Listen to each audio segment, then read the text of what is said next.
শাইখ, আপনি আমাদেরকে যদি জানান যে আমরা এই রবিউল আউয়াল সহ বিভিন্ন সময় দেখি যে মাজারের উদ্দেশ্যে বা কবরের উদ্দেশ্যে অনেক মানুষ সফর করে, যাত্রা করে, বিশেষ করে কেউ কেউ ফাতেহা শরীফ আদায়ের জন্য যাচ্ছে। প্রশ্ন হচ্ছে যে আসলে এই ফাতেহা শরীফটা কি, আর এটা এর ফজিলত আছে কিনা কোনো, আসলে এটার করণীয়টা কি দিনে?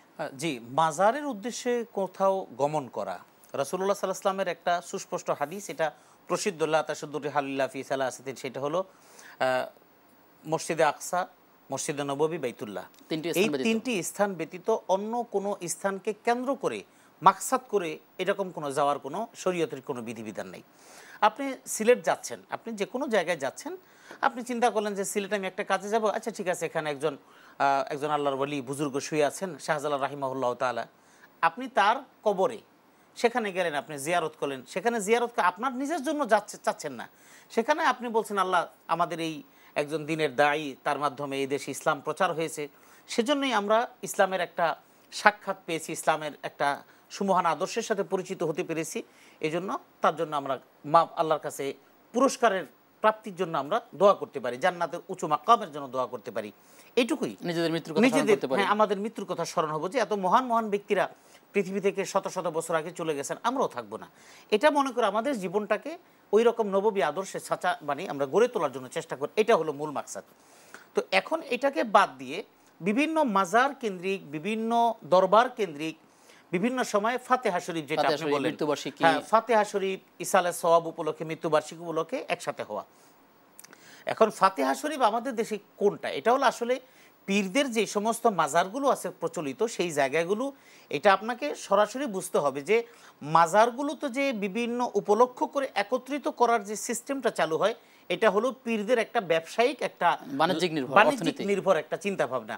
ফাতেহা শরীফ উপলক্ষ করে যখন নাকি সারা দেশের মুরিদদেরকে ডাকা হবে, মুরিদরা গরু নিয়ে যাবে, ছাগল নিয়ে যাবে, তারপরে মহিষ নিয়ে যাবে, নগদ কিছু নাজরানা পেশ করবে।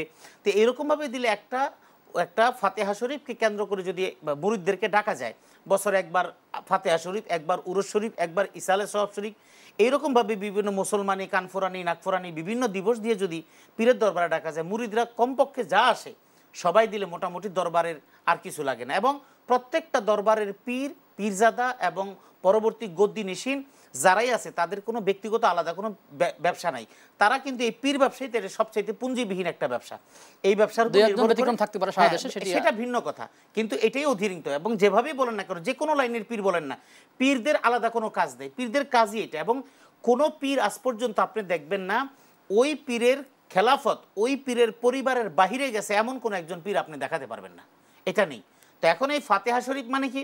সূরা ফাতিহা পড়া, সূরা ফালাক পড়া, নাস পড়া, সুরে সুরে বিভিন্ন আমল করা, মিলাদ করা, হ্যাঁ পীরের তৈরি কিছু ওজিফা আছে, এগুলি হয়তো সম্মিলিতভাবে পড়বে, পড়ার পর একটা দোয়া হবে। এটাকে সমস্ত মানুষ মনে করতেছে পীরের দরবারে গিয়ে দোয়া করলে আমার দোয়াটা কবুল হবে। এটা মূলত আসলে এইরকম ফাতেহা শরীফ নামে, এই জাতীয় নামে ইসলামিক দৃষ্টিকোণ থেকে আলাদা করে কোনো রুসুম রাওয়াজের কোনো সিস্টেম নেই। আপনি যদি আপনার পীরের ভক্ত হন, তাহলে আপনার বাড়িতে বসে তার জন্য আপনি দোয়া করতে পারেন, আল্লাহ আমি তার কাছ থেকে, তার মাধ্যমে আমি অনেক ইসলাম সম্পর্কে জেনেছি, তাকে তুমি ক্ষমা করে দিই, এভাবে আপনি দোয়া করতে পারেন। কিন্তু এই প্রচলিত সিস্টেম, এটা শুধু বাণিজ্যিকীকরণ, এর বাহিরে আর কোনো মাকসাদের মধ্যে নেই। জি।